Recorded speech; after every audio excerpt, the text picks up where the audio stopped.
Hey, this is Notser, and this is the Tier 8 American cruiser, New Orleans.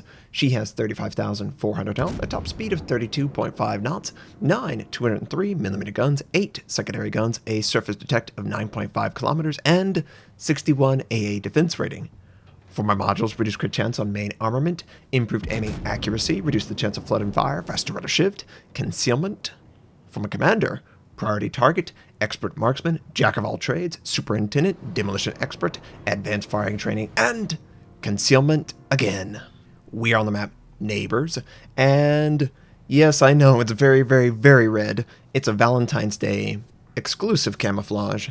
It's normally 60 doubloons, and that's pretty steep, honestly. Right now it's 40 until Valentine's Day, so on my press account, and this is my press account, I figured why not just screw around. The doubloons mean nothing anyway. But what does the camo give you? 100% Commander XP, 100% Ship XP, and then the 3-4 dispersion / camouflage that's attached to pretty much everything. So, how is the New Orleans in 0.6.1? She's not too bad. Honestly, she's not too bad at all.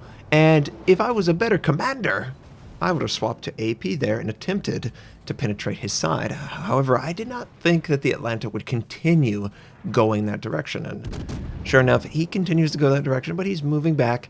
The enemy has chosen an A-B strat. And when I say things like this, the bulk of the enemy team will be able to support both A and B. They've already captured B, which is honestly the hardest one to capture. I don't know how we allowed that to happen. There is probably not a good reason for that, but it's a public game. It's completely random what people do. I am top tier, obviously, if you recognize these ships, tier 6, tier 7, and tier 8. I am not going to show any mercy. Enemy Leander, his smoke dissipates just in time for me to fire my guns. And the rate of fire is definitely felt. You can engage targets that you wouldn't normally engage. In the previous version of the New Orleans, you just can't put out that much damage in the prior version. But now, it's just like the Baltimore, just like the Des Moines, very rewarding to fire these guns, hit the target, do massive damage, and be ready to go almost right as the shells reach the target.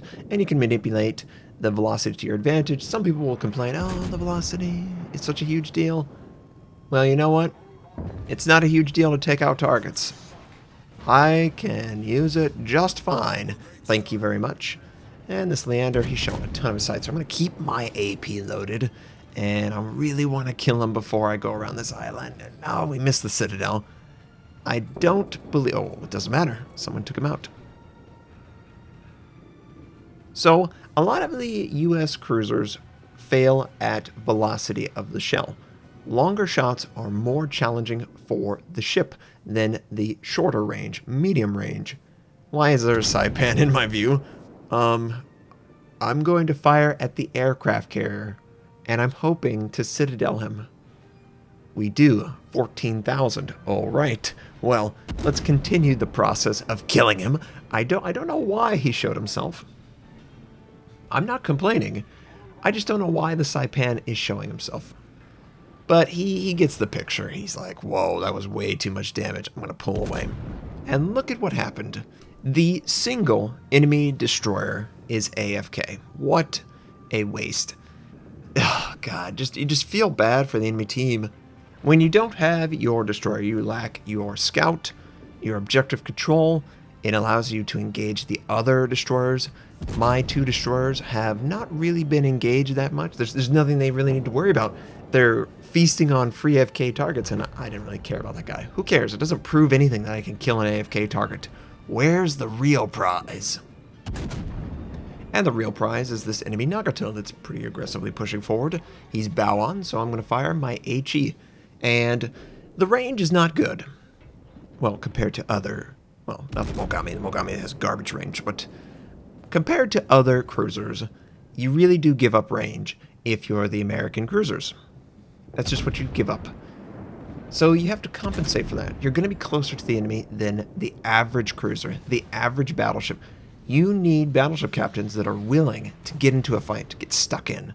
The Gneisen is definitely getting into a fight. He sends out his torpedoes and they don't really catch too much of the target.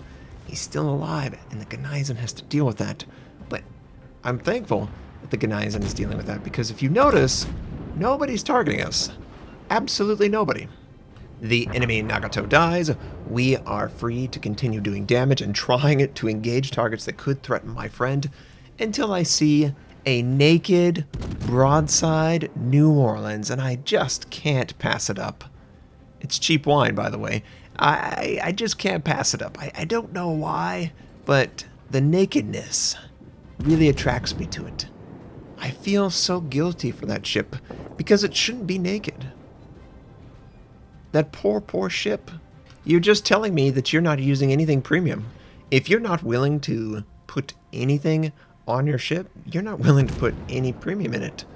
Because the camo is just as important, if not more, because it provides that concealment. The accuracy, and oh man, on the stream, it was funny. On the stream, I was like, come on, we can do it. Get the Citadel. If I could take that guy out, he can't retreat. He was trying, and he failed. We got lucky. We got the Citadel on the Hipper, and we took out our counter Tier 8. The only Tier 8 left in the match is that New Orleans, and I don't want to run in the island. You've seen a lot of close encounters with islands so far. And also, so far, there's always been a friendly closer than the enemy. It has protected my ship from the attention that it probably deserves, considering how much damage it has done to the enemy team. I think everyone would admit that. And that's the real trick. I have to be able to support my team, have support, use the islands to my advantage, and provide DPS. Because I think, I'm going out on a limb here, I think the US cruisers probably have one of the highest DPS in the game for their guns. Yeah, sure, the Japanese could probably spike that up with their torpedo systems.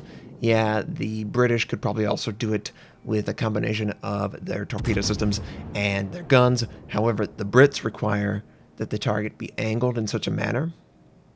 I do not. So, theoretically, I'm going to have the highest average DPS over thousands of games in a New Orleans, a Baltimore, and a Des Moines. It really does feel like it. Just to get off a topic real quickly, well, sort of transition to a broader topic, the US cruisers that they buffed definitely feel like it's very easy to reach 100,000. I know people are like, well, they have terrible armor, they have terrible angling, they have terrible everything. They should be able to reach 100,000 easily with their DPS. That's not really the point. Yeah, sure, they're not battleship. What cruiser is, okay? Every cruiser is going to die if he makes a mistake in front of a battleship. You just can't afford that. You need to manipulate your opponent's tendencies to engage targets. And that's no different now. So if you're having trouble with the New Orleans, if you're having trouble with the Baltimore or the Des Moines, consider how you're playing those ships.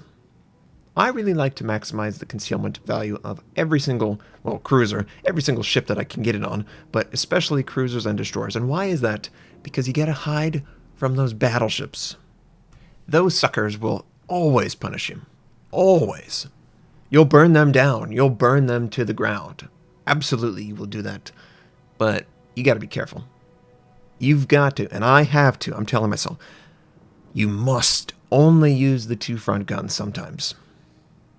It's difficult. It's difficult, right? It's difficult to tell yourself, I can't use all my guns. But the rate of fire increase is sort of a twofold thing. It makes using only two guns a superior choice, and it's much easier to keep up the firepower. What was it, 2 seconds they buffed it by? That's a significant amount of buff that a particular ship gained. That means that it was very, very, very behind the other ships. And that's fair. It doesn't have torpedoes. It has to kill you straight up. It doesn't have any funny business going on, right? And the Saipan trying to escape. I am just barely not in range as he moves away. And that's probably the biggest gripe.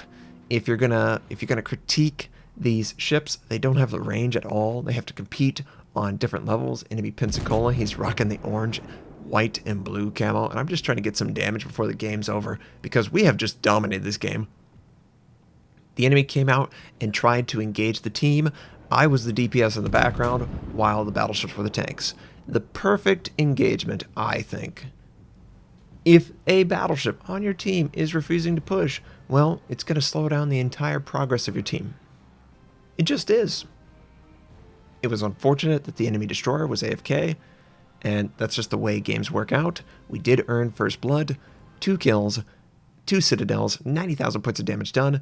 The friendly destroyer made a huge difference because there was actually an AFK Colorado. I would much rather have an AFK battleship than an AFK destroyer, because let's be honest, some of the battleships are already AFK. I hope this was interesting. I hope it gave you an idea of what the New Orleans can do. I hope you have a fantastic day, and I'll catch you next time.